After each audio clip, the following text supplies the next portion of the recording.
So welcome again to my video. So today pag-uusapan natin ngayon on how you can create a website para sa iyong negosyo. So ang gagawin lang natin ngayon, so ang video na to ay 4 steps. So ituturo ko sa iyo 4 na step paano ka magkaroon ng isang website para sa iyong business. Maganda rin ito kung ikaw ay nagbabalak ng service business o itatawag na freelancing, pwede kang gumawa ng website for your customer. So, pwede mo rin itong pagkakitaan. So, ang video na to masyadong mahaba. So, ginawa ko siya in 4 parts. So, yung first video natin, ano ba yung importance of a website sa iyong negosyo? And then step 2, which is domain and hosting. So, that's video 2. And video 3, which is step 3, free SSL certificate that you can use. So, i-discuss ko sa inyo kasi may bayad ang SSL. So, ngayon may makikita kayo na parang padlock doon pagka nag-search kayo sa Google ng mga website. So, ituturo ko sa inyo kung paano kayo magkakaroon ng free SSL certificate. And step 4, designing your WordPress website. So, ngayon sa video na to, pag-uusapan muna natin yung importance ng website sa iyong negosyo. So okay, ang pinili nating website platform ay yung tinatawag na WordPress. So marami namang website platform dyan, yung may makikita kayo, Wix, and then syempre kung magaling kayo mag-code, so pwede kayong gumawa ng sarili ng website. Pero itong website platform na ituturo ko sa inyo ay tinatawag na WordPress. So ito yung WordPress, so ito yung gagamitin nating website. Gumawa rin pala ako ng video about so, paano kayo magkakaroon ng isang free website using WordPress? But this video is not about a free website. So, in this video, kailangan yung magkaroon kayo ng budget. So, maglaan kayo ng pera para bumili kayo ng tinatawag na domain and hosting. So, yan, it will cost you money. So, kailangan nyo yan para magkaroon kayo ng isang WordPress website. Kung wala kayong budget sa paggagawa ng website, sa pagkakaroon ng website, so, meron akong link sa taas. I-click nyo lang yon. So, kung paano kayo magkakaroon ng free website using WordPress. So, bakit nga ba WordPress yung ginagamit natin? So, WordPress is a reliable platform. So, marami nang gumagamit ito. Almost 40% ng mga websites sa buong mundo yung WordPress platform ang ginagamit. Ano nga ba yung importance ng isang website sa iyong negosyo? So, kaya maliit o malaki ang iyong negosyo, so maganda na meron ka tinatawag na online presence. Number 1 na advantage ng pagkakaroon ng website, it makes your business professional and legitimate. And it also creates credibility. Kasi hindi naman lahat ng negosyo may website. Pero kung may website ka, so it makes your business professional and legitimate as well. Kasi hindi naman ganun ka mura magkaroon ng website. Kailangan yung gumastos sa website na to. So hindi lahat ng negosyo gustong gumastos dito. I-invest ka ng pera sa pagkakaroon ng website, it shows sa mga customer mo na you mean business, na professional ka, di ba? At hindi ka lang gumagamit ng mga free platform katulad ng Facebook at saka YouTube. Hindi ko naman sinasabi na masama na gumamit ng mga platform na to, but having your own website also makes you like omnichannel. So papasok tayo dito sa tawag na pagiging omnichannel. So anong ibig sabihin ng omnichannel? So omnichannel means your advertising or nakikita ka sa iba't ibang klaseng platform. Kasi ngayon, pwede ka naman sasabihin, pwede ka naman magkaroon ng Facebook page, di ba? So, ba't kailangan pa ng website? Meron naman, may Facebook naman, may YouTube naman, may TikTok naman. Kasi dun sa Facebook, YouTube, sa TikTok, meron yung mga restriction, meron yung mga regulation at meron yung mga rules. So, kung halimbawa, violate mo yung mga regulation nila, pwedeng isuspend yung account mo. So, ganun ang pwedeng mangyari. But if you have your own website, so sarili mo yun, sa iyo, binayaran mo yun, magagawa mo lahat ng gusto mong gawin doon sa website mo. That's another advantage. So meron kang tinatawag na backup. And it makes you omnichannel as well. Kasi paano ka makikita sa Google? Maraming nagre-research at naghahanap ng mga information sa Google.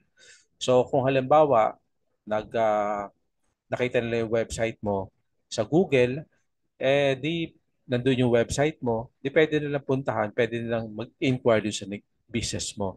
So just to give you an example, no, ako meron akong business, yung staycation business. So kung makikita nyo, gumawa rin ako ng website about my staycation business.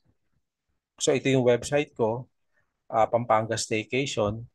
And then pagka nag-pop up, makikita mo, pwede silang mag-chat, didiretso sila sa Facebook Messenger. So yung mga customer ko sa Google, pwede nilang makita yung aking website. So kung makikita nyo yan, so makikita nyo yung mga, meron ako mga picture, ganyan, at saka mga video. And then pwede rin kayo mag-chat sa akin, i-redirect kayo through my Facebook page. So even me, nag-i-invest din ako ng pera and effort on having my own website sa aking negosyo. Kahit maliit lang yung negosyo mo, pwede ka makipagtapatan o pwede ka makipag-compete sa mga malalaking brands kung meron kang tinatawag na online presence at kung meron kang website. Yung hindi mo nare-reach sa Facebook at saka sa YouTube at saka sa TikTok, pwede mong ma-reach using your website. Additional advertising, additional reach for more people and more customer. And for me, mahalaga talaga ang pagkakaroon ng isang website para sa iyong negosyo. And also, like what I've said, kung pinapanood mo ang video nito at gusto mo magkaroon ng negosyo, so pwede ka rin mag-freelance business. So kung matutunan mo paano mag-create ng website, so pwede ka mag-create ng website, pwede ka maging freelancer, and then i-charge mo yung mga customer mo. So maghanap ka lang ng industry o sector na pwede mong i-serve. So halimbawa katulad ko, so yung mga tao na nasa staycation business, nag-o-offer din ako. Nagre-reach out din ako, gusto nila magkaroon ng website, so pwede akong gumawa ng website. So may skills na ako diyan sa paggagawa ng website. So ino-offer ko rin siya. So nagiging ko rin siyang extra na business dahil dun sa skills na nalalaman ko. Hindi free yung pagkakaroon ng isang website. So kailangan mo tinatawag domain and hosting. Just to give you a little bit of idea ano ba yung domain and hosting. But on my second video, i-discuss ko talaga siya in detail. So just to give you an idea, yung website ko is pampangastaycation.com. So yan yung domain. Yan yung tinatawag na domain. So yung pagka-kinlik nyo yan, yung pampangastaycation.com, so pupunta na kayo dun sa aking website. 'Di ba? So ito na yung aking website.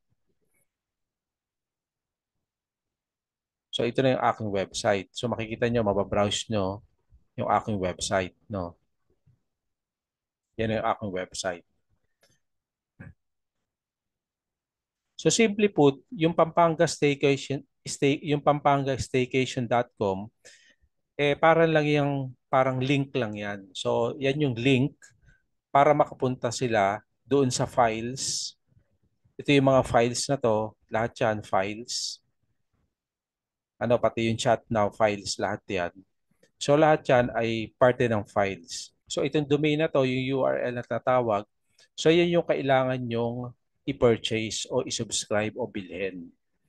Tapos yung tinatawag na hosting, which kung saan nakalagay itong mga files na to, itong mga chat with me now at saka mga video, mga image, lahat nito, yun yung tinatawag na hosting. So lahat yan, kailangan nyo siyang bilhin. So ang ginagamit ko ngayon ay tinatawag na GoDaddy. So ito yung mga plans niya. So kung makikita nyo, 109 pesos per month, tapos meron 299. So sa aking website na to, so ang ginagamit ko ay itong 299. So may kasama na rin yung domain, ayan free domain, 699 per year value. So bumili ako dito, I think for 3 years kasi so mas makakamura kayo kung mag-purchase kayo for 3 years yung domain at saka yung hosting. Also may ginamit din ako na company tinatawag na Name Hero. So ito ay so ginamit ko dito ay yung Starter Cloud. So yan, meron na rin siyang website, may free website na rin siya. So $358 naman to, dollars per month. So nagamit ko na to, so maganda rin tong company na to. Hindi ako affiliated, mga nire-recommend ko sa inyo. So nagamit ko na ito. So yun lang ang nire-recommend ko sa inyo. Pero I'm not recommending this dahil magkakaroon ako ng commission pag bumili kayo. So